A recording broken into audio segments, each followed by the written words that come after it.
did you come across community building? Reading a book by Scott Peck called The Different Drum. Okay. And what was it about the book that drew your attention? Oh boy. I don't think it was one thing. It was one of those books when I started reading it, I couldn't put it down, so I didn't. I actually closed the door of my office and read the book completely through in one setting, which is, maybe I've done that one or two other times in my life. And at the end, there was a telephone number, and I, without hesitation, picked up my phone and called the telephone number to see if I could experience what was being described in the book. And so I can't just say there's one or two things that were in the book that came out at me. That normally that's the case in a book, but in this book it was the whole book. It was like the whole thing was actually speaking something I must have been looking for, but I didn't know it. You know, I wasn't consciously looking for what the book was talking about. And the book was given to me. So it wasn't something I went to a bookstore and looked at. Actually, it was a book that was sent to the library before it made it on the newsstand, Cool. which I guess often happens. The library systems get the books, and this was a regional library, and the librarian, thought I'd probably like to read it today, so they gave me the book, and the next morning I started reading it. So it all happened very quickly in terms of books. Nobody recommended it other than that librarian giving it to me that day, to go buy it or to check it out. I didn't even check it out. I had the book that unchecked out. So that was, it's an interesting serendipity, I guess. Would you say that it just kind of turned up in your life at the right time? Oh, definitely it turned up at the right time. Not that what I was doing in life was very meaningful to me. I was working with chemical dependency and working with an organization that addressed it in a way that was spiritual and compassionate and healing. So the work I was doing was satisfying work. However, I would have liked to incorporate what I read in that book into that work. Thank you. I know that you've done a lot of community building since then and been involved with groups and then started facilitating, and that was for about 35 years, and you're still doing it. Is that right? Yes, I was involved with groups other than community building groups prior to discovering the community building process and the guidelines and the philosophy around community building. Mostly therapeutic groups, because that was what I was involved in. But the type of group that is involved in community building and the inclusive nature of it was something I had never experienced. And so, like I said, I picked up the telephone, I called the Foundation for Community Encouragement, and at the end of the book they said they have workshops. So I asked if I could attend a workshop. And the woman was very gracious on the other end and excited to hear from me, because she, the organization I worked with, we put out a newsletter, and she was a recipient of this newsletter. So that somebody had called from our organization was something that was significantly important to her, I could tell. And so she was trying to accommodate me and find me a place in a workshop as soon as possible. So I drove like a long day's drive from Norton, Kansas to Knoxville, Tennessee, a long day's drive. And attended this 2-day workshop, and it was interesting in a lot of ways, because the facilitation, for one, at least half of the facilitation, there were 2 people who opened us up. Well, first of all, it was a group of 72 people in an egg-shaped circle in a room that wasn't, maybe a comfortable real circle would be 35 people. So we're 72 of us, which I'd never been in a circle of 72 people, not even remotely. And they gave us some information, which I was, quite frankly, was so self-absorbed I wasn't paying much attention. I did pay attention to the gentleman who told us this story about the rabbi's gift. That hit me. And then I remember we had silence, and I think they must have said 3 minutes of silence. I can't remember, but it seemed like the silence was forever. It was a long period of silence for me to be with a group of people in silence. I mean, in church we didn't have that much silence, maybe at the most maybe a minute, but it was a lengthy silence. So those were things that struck me. And yeah. Thank you. How did that silence sit with you? Well, for me, most of it was, for me, I was in a place of some sort of fear. And I wasn't aware of what the fear was, but I told myself the fear was just being in this large a room with this many people and not quite knowing what I was doing, because there was no flip charts. They gave us these instructions, which, and that silence I couldn't remember. I thought about the story a little bit, but the first person who spoke was an African-American gentleman who said, I guess you all noticed I'm the only black person in the room, and we're in the South. And my experience of that from the 60s, of just making the journey, attempting to march with Martin Luther King, which I didn't make. Our car broke down. We were from a university, and we were driving, and our car broke down, and we were frightened, all of us, because we were in a place. I lived in Kansas, which was a free state. Mm-hmm. Missouri was a slave state. Mm-hmm. And we were in the southeast corner of Missouri, and we were frightened because of the times and what we were going to and what we were protesting against, and all of the oppression that goes around racism in this country. It was there. It was palpable, and so there it is again. This is in the 80s now, mm-hmm. 60, and now I'm in the 80s, and here it is again. This man is saying that, and he was right. There was extreme prejudicial people in the room. For me, as a white person growing up with an Indian father, I had things that we were, as a family, deeply in denial of. Mm-hmm. So I understood denial, and the workshop started off with these 3 gentlemen basically telling this black gentleman that, you're in Rome now, so do as the Romans do.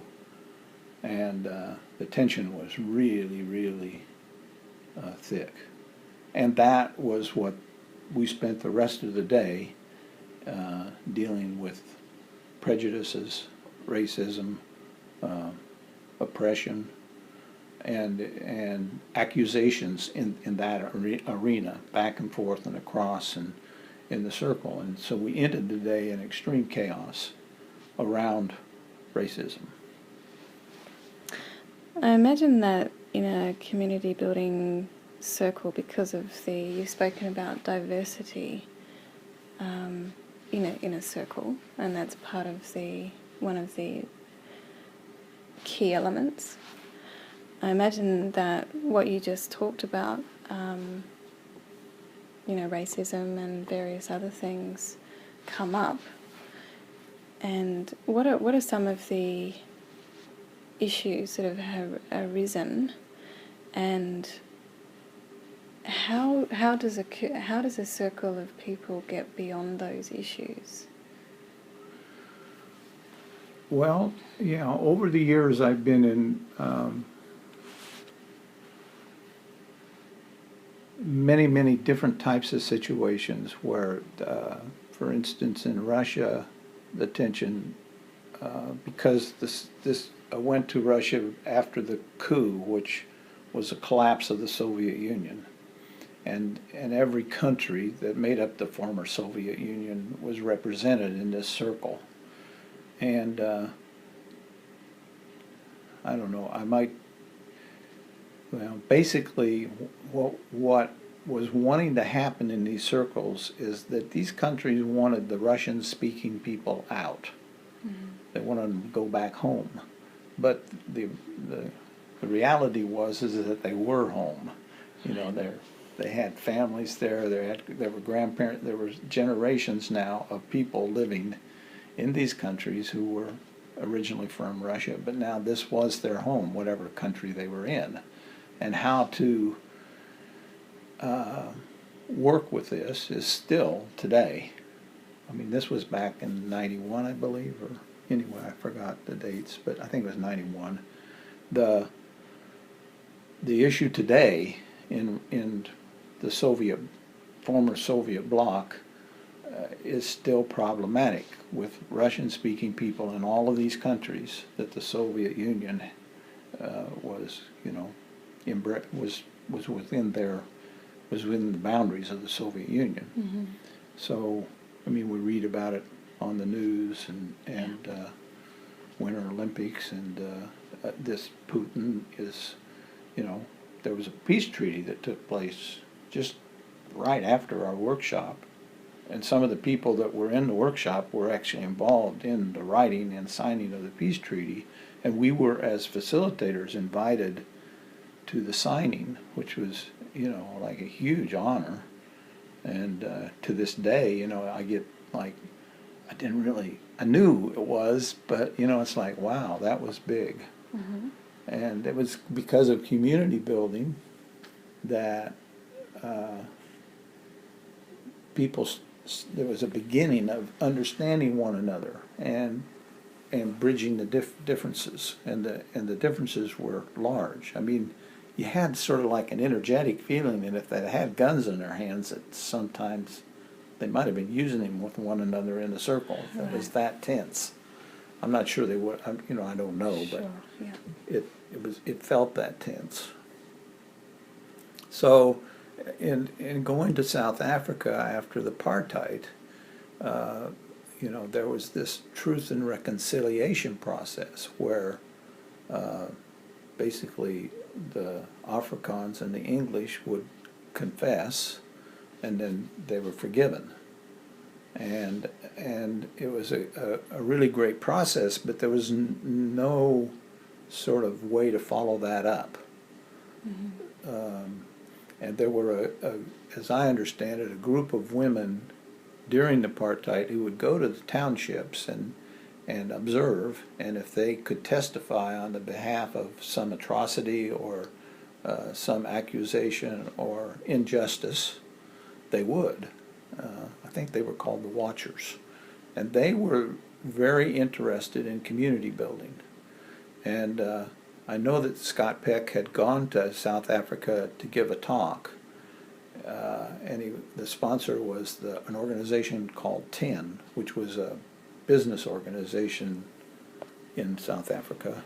So just the people who could afford $100 a plate went to see him speak for, I think, 50 minutes, and then that was it. And there were a lot of other people who wanted to see Scott Peck and hear him, and because they read his books, and what he said in the books, like The Different Drum, was compelling as a way of proceeding forward with, Nelson Mandela was a prime minister. De Klerk was still there, who was a former prime minister with Nelson, and it was, in terms of that transition, it's a phenomenon in human history that there wasn't more bloodshed. It happened very smoothly, and it needed to happen. But in these workshops, we had people, the oppressed and the oppressors, and trying to, and those are the sort of obvious big picture issues, but there's still the individual human issues and the diversity of that in the room, Right. and people struggling with whatever. There's people in that room who have just lost a husband or a wife or a child, and they haven't really processed that, and they're in that room, and there's people in that room who have lost a job and don't know what to do, and they're feeling depressed and less than, and so all of that kind of thing is in the room under this bigger umbrella of apartheid, which is lifted, and they're amongst the whites. There's a lot of fear that that the blacks are going to take over now, and they're these building compounds with walls around them with razor wire, and that's happening while we're there, this extreme fear, and we're doing community building workshops to try to bridge that huge gap of fear. What are some of the key elements that brought people together? When you're in these situations, in your experience, what have you seen that there's a kind of a pivotal point or a series of pivotal points where you may see the group of people starting to connect on a deeper level, and there's an energy that comes in that people can feel that the space has shifted. What are some of the things that you noticed? How that happened. Well, the Foundation for Community Encouragement has a website, and in the website it has the guidelines for building community. It has the stages for building community. It has its mission, why it's doing what it's doing, kind of a founding dream that Scott Peck initially started with as to why, although I think the mission explains better. In terms of the who, what, where, when, how, and why, the mission statement is basically why community building is pretty well explained in that.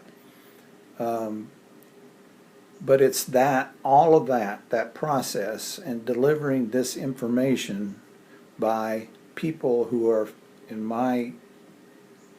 the hope is that the people facilitating a circle, a community building circle, are facilitating from emptiness. In other words, they've emptied all of their maybe psychological issues or fears with one another, so when they're facilitating the group, they don't need to bring those forth, and that their attention is on the group, holding the group to these guidelines, and what happens is generally the group goes through stages, and it takes about 2 days for a group to actually reach community, because sleep time is very, very important. So you have a day of the group being together, and then people go to their own space, hopefully sleep. Most of them will dream.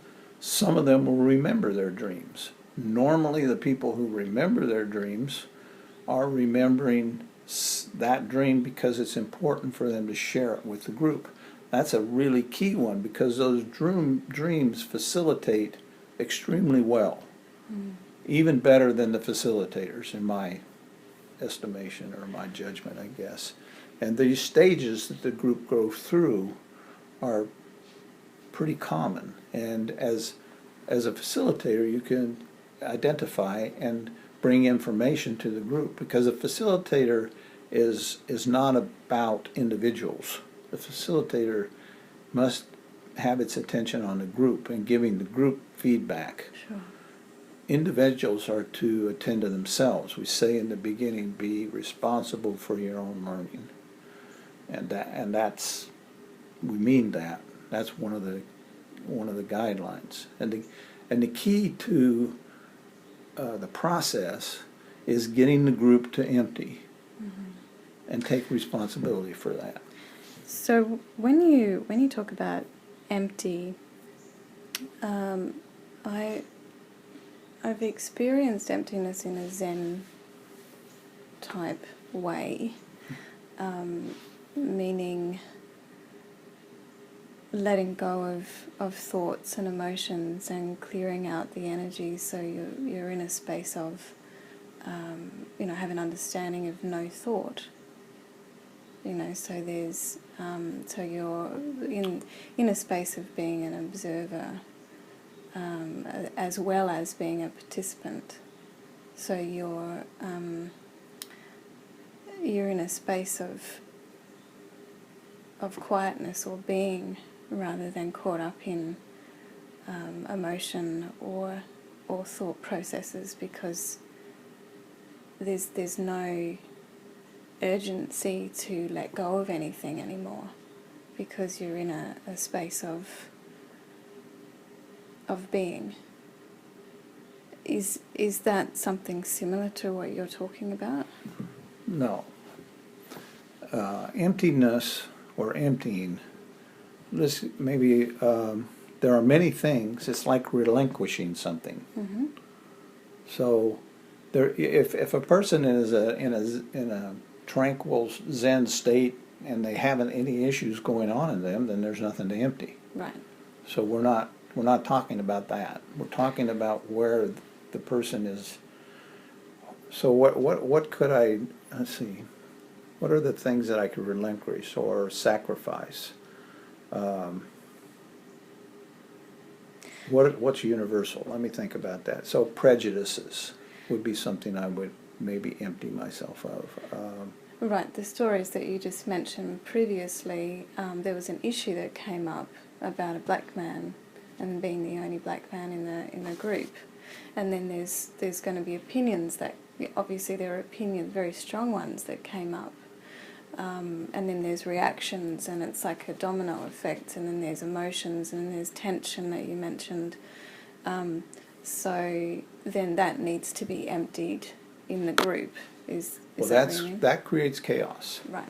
Healing, fixing, converting, that was all that was going on in that. Yeah. So those kinds of things, if I'm trying to fix somebody, or I have a vendetta, or I'm a prejudiced or anything like that, and I'm voicing that, those are the things to empty, let go of, sacrifice. And when one does that, and enough people do that, then something changes. So there's like a critical mass that starts emptying. So like in that case, there was a lot of, in racism, there's a lot of fear. There's a lot of prejudices. And being able to speak to my fear and being able to say, so one of the key guidelines is to use I statements, but not just I statements, but to speak personally. Now, oftentimes, an I statement will be, I think you, or you are doing this and doing that. That's not an I statement. Mm-hmm. That's about somebody else. And oftentimes, particularly in Western civilization, the blame gets put or projected onto somebody else when I need to be addressing myself. Yeah. Now, this isn't an egotistical thing I'm talking about. It's a reality thing. So when I make an I statement, it needs to be something about me and how I am affected. Now, it may be that what's affecting me is out there, but it needs to be about me, not about that. And as soon as I make it about that, I'm creating more chaos. So by saying an I statement, you're taking responsibility for your own emotions. Absolutely. And for my own behavior, for my own participation. And when I can let that out there, that's emptying, that's letting go. And it's difficult, it's hard, because it's in the moment. It may have happened historically. Something happened historically, but this piece I'm emptying of that story is happening now. I'm letting go of it now, and it quite frankly, most of the time it's something I don't want to talk about. Right. I don't want to reveal about myself. I could be ashamed of that behavior or my participation in that. So it sometimes feels confessional. It's not the intent, but it can feel that way. But I'm definitely letting go of something. And I'm letting go of my projection onto the other, whatever that other is. Thank you. And that emptying creates a vulnerability. Absolutely. And that can be scary. Absolutely. Not just for the person, but for the group. Have you Absolutely, seen that? yeah. Because what happens, usually the first person who empties might empty early in the first day because they're feeling moved to empty, feeling moved to speak. That's another guideline. It's very important to speak when you're moved to speak and not speak when you're not moved to speak. It's a Quaker idea. Right. And so if the Spirit is moving you to speak, speak. But if the Spirit isn't moving you to speak, don't speak. It's a very spiritual process, community building is. And now that you've brought that up, would you say that the dreams, because I heard you say previously that they can sometimes facilitate better than the facilitators, is that because it's not in anybody's control? It's a dream and it's influenced by something greater than the mind or our process to think about something. It's more about something spiritual, a message that may be coming through that person for the group. Well, part of what you said, was true, and part of it I don't know. I mean, I never had remembered a dream until my first community building experience. And it woke me up in the middle of the night, and I was a runner, so I got up. I kept replaying the dream, and I went out and I ran 20 miles that morning before the second day of the workshop, processing this dream, not knowing exactly what it meant. But I did remember that the facilitator said, if any of you have a dream and remember it, please consider sharing it. So that was the only thing I shared. And I was the first person that we had the silence, and somebody said, this is the end of the silence, and I broke the silence to share my dream. And lo and behold, there was a lot of discussion around my dream, which I thought was my dream. I thought, this was about me, and it was about the group process. And then somebody else shared a dream, and then somebody else shared a dream. We didn't hear anything from the facilitators, and I could just tell the room was changing because of what these dreams were saying. I wasn't interpreting them. I just was hearing the dream, and something was changing. And then pretty soon somebody emptied something deep. Now, usually when a person empties, the first person who empties gets ignored because, it's too frightening. It's too scary. The person has become very vulnerable. Oftentimes there's strong emotions involved with the emptying, not always. It can be intellectual, but it's clear, whatever, they're letting go of something highly significant for them. And it's scary to think, even though I'm not in my mind consciously saying, I need to be doing this, it's there, it's in the room, it's palpable. That the way to the community is through this thing called emptiness. So in your experience, the way that you experience community building, what is it? Like, how do you know, for you, how did you know that you'd reached community? Wow. See, I mean, Scott Peck used to talk about mystery and to trust the process, because there's a mystery to the process. Mm. So it's like a palpable spirit enters the space. You can't really words to describe it are pretty much lost. But I know I'm in a space, and when I look around the room, I look at every face, because I do this every workshop, and this is someone I care about, I love, that, this person means something to me, because I'm experiencing this with them. And because I'm oftentimes a fixer or enabler, whatever, that's the negative side of me, is enabling. And I don't feel, I look at these people and I have none of that in me. It's that they're okay just the way they are.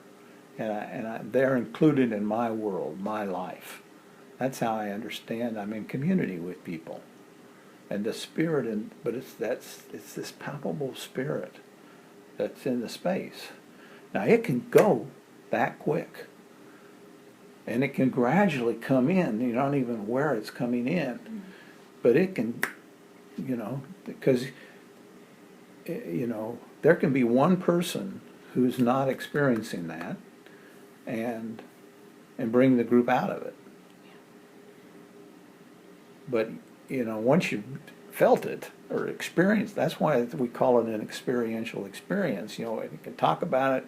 I mean, the book does an adequate job of describing it and everything, but until I experienced it, I really didn't have what it was. Mm-hmm. And I realized I can't make it happen. That's the key, is that it takes a group of people, or two people. Two people can build community. Yeah. But it's a group thing. It's not an individual thing. I can't make community happen as an individual. I need to be in relationship for community to happen, and it takes the two of us, the three of us, or the 200 of us, right, to make that experience come. And it's not a cathartic experience. It's not a high. Mm-hmm. It's different than that. And I know that you talk about pseudo community, and there's a very different feeling to. It's almost like it might look like we're all in community, but it definitely doesn't feel that way. Whereas authentic community, where there's that, where you talk about the palpable spirit, there's a comfortable silence, or there's a comfortable feeling. It's like an experience or a feeling, like you said. It's not, words can't really describe it. The silences are palpable. Right. And people give space. In other words, somebody speaks, yes, and it's clear everybody's listening to that person. They aren't listening to figure out what they need to say, which is zigzag communications. Right. Oftentimes in pseudo community, everybody is pretty much the same. We're all alike. We. And people often are not listening to one another. They listen long enough to find something that they want to talk about, and then they'll either talk over the person, or they'll wait till they're done and start talking about often a totally different subject, okay, that was triggered by what the person said. So clearly the feedback and the listening to one another isn't taking place in pseudo community, and it's pseudo community is sort of the norm of the culture. We're navigating through life with people we don't know. It's kind of like a cocktail party. You go to a cocktail party and you try to impress one another, or you don't try to impress one another. You just show up until you can leave, mm-hmm, or whatever, or you drink until so you can get it over with. Or the pseudo community is the norm of the culture. Mm-hmm. You get on the train, you don't speak to anybody, and you get to work, and you do your job, and there may be some socialization, but it's you don't reveal the authentic me. And it's not an us process. It's a job. Would you say that that's fear related, that we don't go to those places, or it's just a social, it's a social thing where, we've all agreed that this is the way that we behave towards each other, and we don't go there. Pseudo community, in a way, it's not a bad thing. Mm-hmm. I mean, people won't get to know one another without pseudo community. Right. It's a necessary thing. It's at the beginning. Mm-hmm. It's just that because it's so rush, we don't. I mean, people do in the workplace build community with one another organically because of a crisis or something happens. But of course, what we're talking about here is how to build community intentionally. Yeah. That's the intent of the process. If a person comes to work and it's obviously they're distraught, and those friends see this and go to work with them and let go of their need to fix them and heal them, community happens. And people often wonder, well, what just happened? They haven't a way to describe it, but that palpable spirit entered the space because of the inclusive nature of the process creates that palpable spirit. And so, I don't mean to speak about pseudo community as a bad thing. It's a thing that's important, but to dwell in it can be boring and sterile, and there's a lot of generalization, Mm-hmm. and there's and it can be a safe place Mm-hmm. for a while.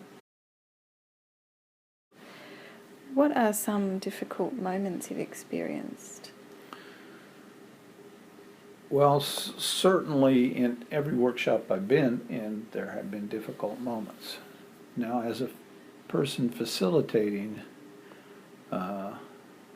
probably the most difficult moment was when I was facilitating with a person who was facilitating for the first time. I mean, they'd been through a training and they'd been to many workshops, but it was time for them to facilitate, and in my life of facilitating, I've facilitated with numerous people for their first time facilitating. And in this particular situation, the group itself was not emptying, not getting to community. And the last hour of a community building workshop is held as a sacred time for closure. And we have to, let the group know we have an hour left. This is a very significant sacred time. We let the group know early in the process that last hour, in fact the first day, we let people know that the last hour is a sacred time for closing, because the group, some of the people may meet again, but that group will not meet again like that, and it needs to find closure for itself as best it can in that last hour. Mm-hmm. And so we had called a break, afternoon break, and the group really wasn't emptying. And we said things to them and all the things that are in our manual to help us facilitate that we can say to a group about group process, and none of it was working. Mm-hmm. And I said, it has to be about us, to my co-facilitator. There's something I'm doing that I'm not aware of, I'm not conscious of. Is there something I'm doing? I asked my co-facilitator, is there something I'm doing that's the barrier to this?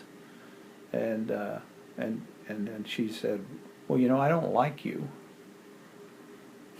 And I said, well, that's enough to keep a that energy right there is enough to keep people from feeling safe or from emptying. Yeah. We need to tell them that. Preferably, you need to tell the group that. I mean, I can say something about that, but that's the barrier, in my opinion. And she said, "Oh, I'm sure it is. It's strong." You know, and there I am, like in a room with a person who doesn't like me. And I said, "What is it about me, you know, that you don't like?" Well, first of all, you're a man. So you are not to be trusted just because you're a man. And then she elaborated. But nonetheless, we went back. She shared with the group this. And then I shared something about, you know, how difficult as a facilitator that's become for me in this moment, because I'm supposed to be in here empty, and I'm not, you know. And I'm in a new place. I don't know really how to be here right now, being as strongly disliked as I am.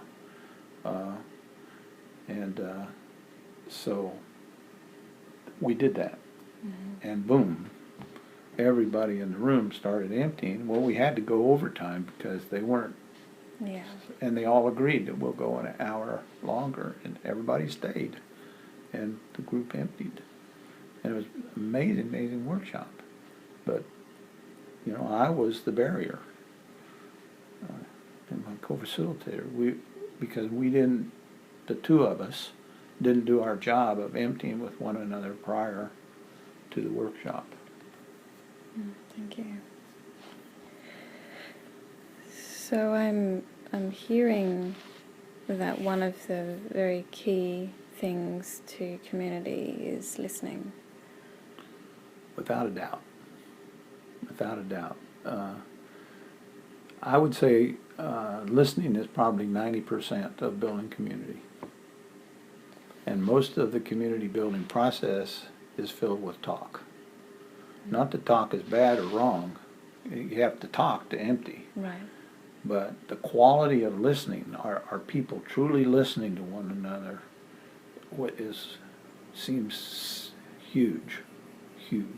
And that, as a facilitator, that's how I can really know how the group is moving the best. I mean, there's a lot of ways of indicators of how the group is moving, but the quality of listening that goes on is highly significant. That's very powerful. And do you feel maybe the lack of listening would be self-absorption or something else, or a mixture of things? Well, it's a mixture of things. I mean, let's say I came into a community building workshop as a participant, and I got a phone call that a niece died. Well, I'm not going to be very present to the group. Right. Depending, Yeah. And the group has no idea, one, that my niece died, what my relationship to my niece is, what my relationship is to my brother or sister. You know, all of that stuff in a death is in me as a participant. And probably something to empty and let go of. But it's so fresh, and I may not want to share that with them. It's too, you know, I'm not sure about it. Right. Yeah. I'm not clear. Something that significant can happen right before, and people will still come in and enter the community building process. So it's kind of an energy thing at the beginning. There's just numerous energies entering the space that are filled with stories that you know, will emerge in the process or not emerge. And anytime a person withholds themselves, they withhold themselves. And usually in a community building workshop, there's one person, sometimes two, who don't feel that palpable spirit, don't enter, because whatever it is that they really need to empty, they can't. And so they'd rather sit back and watch and observe and not be a part of. And of course, it would have been useful at some place early on if they'd had a cognitive understanding of that, to let the group know that, because that's a thing to empty. You know, I'm sitting back, I'm observing. I'm too frightened to talk about what's going on in my head. Just letting the group know where they are is a form of emptying, and it brings the person into the group. Sure. Do you feel that part of the process of community building is lessening the attachment that someone has to their story in this life, or is it more of a process of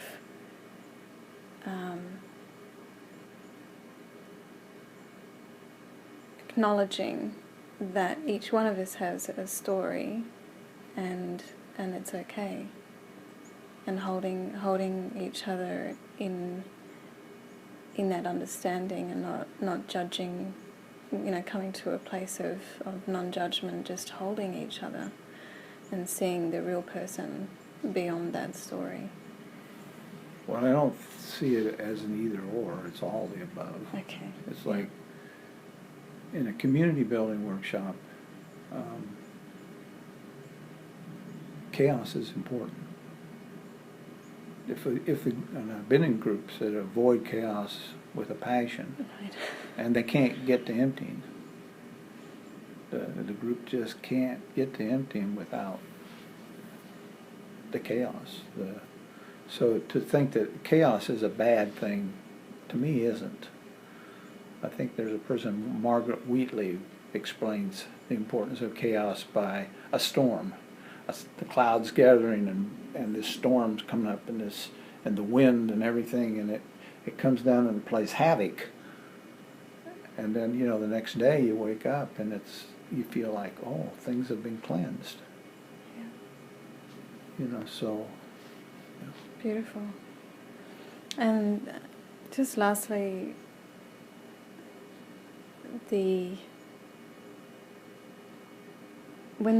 when you've observed that the spirit comes in to the circle, how is that experience for you? Because that feels like to me that's what the essence is to the circle. Feeling that and experiencing that spiritual space. Well, or spirit. Certainly when I've emptied, and usually when I empty, there's I find myself trying to explain a lot, and the really emptying thing, is somewhere in there. But when I do say that thing, I'm emptying, there's a shift in me. Particularly when I realize that I'm in a room with, because at the moment I'm emptying that, I'm not consciously aware of the circle of people. I'm self-absorbed. Yeah. Because I'm letting go of something that I'm just discovering. So I'm in that place of the unknown, and I'm letting myself be conscious of this thing that I need to empty. Mm-hmm. So, but when I realize, and usually my emptying comes late in a workshop, so people are paying attention. So I realize people are actually paying attention to me. There's caring in the room. I'm being held. Mm-hmm. There aren't any words to that effect. It's just a sense Right. of that. That's when the palpable spirit becomes most available to me.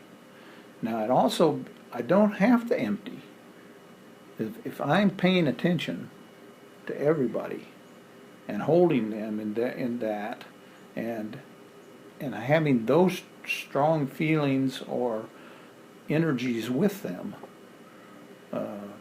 I could be a fully part of it. And people begin to know as more emptying takes place who needs to empty and who doesn't. Mm-hmm. And there may be somebody who's been silent for the whole workshop. It's rare, but it's possible, who has said nothing but been so present. Mm-hmm. They're there in emptiness. Yes. Rare, but it happens. And that, and they're, and the people aren't looking at them to speak, because it's like body language is huge in community building. What's not said, and the silences, and the listening quality is really the key elements to that palpable spirit. And do you find that, I know that I've been in circle situations and have experienced at community building too, that the energy will be sensed, like you just mentioned, the energy will go to somebody and people will sense, it feels like this person is going to speak next, or that person, it may go to two people. But yes, but it's not a cognitive thing. People just start looking at the person. Right. It's not like people, every once in a while somebody will say to that person, do you want to say something? As a facilitator, I look around and I'm looking at this person who obviously is ready to really speak, but they usually fear, I assume. I don't know, but they're not. Mm-hmm. And I'm not the only one looking at them. There's a lot of people in the room. Their energy is focused on that person, not negatively, mm-hmm. but to help them do what they really seem to be wanting to do. Sure. Like a type of, energetic support. Energetic support is a good way to speak about it, right. Mm-hmm. Is there anything else you want to share in closing? Well, personally, the community building and the community building process changed my life, and it is my life. The difficult thing for me always is to use these intentional experiences in such a way that it helps me on an everyday basis. And the key to that is my ability to listen and not interrupt and not try to heal and not try to fix unless somebody is asking it of me. It's because I thoroughly believe that trust and faith is the bottom line, that spirit within and beyond ourselves, that faith, that spirit within and beyond ourselves. And that if somebody trusts me to participate in a healing with them, then I'm called. I'm called to participate with what I can. And that's, around the medical model of healing, the healing takes place in that arena. And for me, I call it a trinity. You've got this practitioner, the doctor. You've got the patient who has the desire for the doctor to do what the doctor's trained to do and has expertise in and sometimes a calling to do. And then there's a spirit, that spirit of trust, that spirit of the doctor trusts the patient's information, the patient trusts the doctor's abilities, and that forms that spirit. There's a trinity form, and healing happens. Mm-hmm. And I think that's what happens in community. We begin to trust one another and have faith in the process, and that palpable spirit enters the space. The holding on and letting go, or the letting go process. Well, that's part of it. All through the community building process, getting to emptiness is getting to emptying is a holding on and letting go kind of thing. Because I'm holding on to something I actually should be emptying, letting go of. Sure. And maybe I could read mission statement of the foundation to close, because I think Yeah, sure, that'd be. it probably says it better than I can, for sure. So, FCE encourages people in a fragmented world to discover new and better ways of being together. Living, learning, and teaching the principles of community, FCE serves as a catalyst for individuals, groups, and organizations to communicate with authenticity, to relate with love and respect, to deal with difficult issues, to seek, honor, and affirm diversity, to bridge differences with integrity, to acknowledge our human frailties, to take responsibility for our actions and make amends where possible, to practice forgiveness of ourselves and others. FCE's approach encourages tolerance of ambiguity, the experience of discovery, the tension between holding on and letting go. In our work to empower others, we remember our reliance upon a spirit within and beyond ourselves. Thank you.